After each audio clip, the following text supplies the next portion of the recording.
The game of hockey can sometimes be unpredictable. At one moment, you could be at Climate Pledge Arena cheering on the Kraken, and the next, you're pulled from the stands to sit on the team's bench as a goalie. That's the reality for emergency backup goalies, or ebugs. In the NHL, there must be two goalies at all times, one in the net and one on the bench. If one goes down mid-game, teams have an emergency backup at every home game ready to help either team.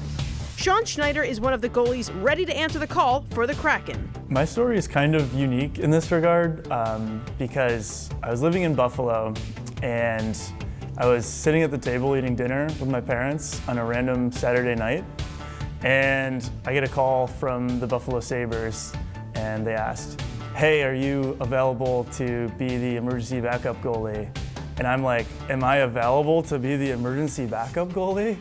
Yeah. Schneider has been playing hockey his whole life, even playing for his college's club team. This is his second season as a Kraken ebug. Most nights, ebugs are just regular fans in the stands, but if their number is called, they also get paid hockey minimum wage just for being there.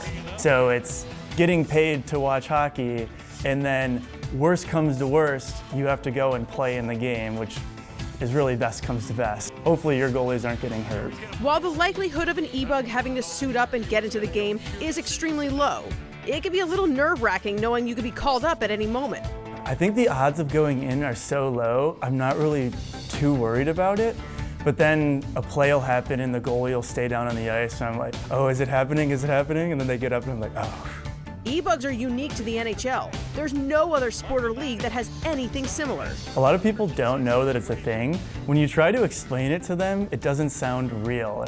Like, you get paid to go watch the game, and if the goalies get hurt, you play? I'm like, yeah.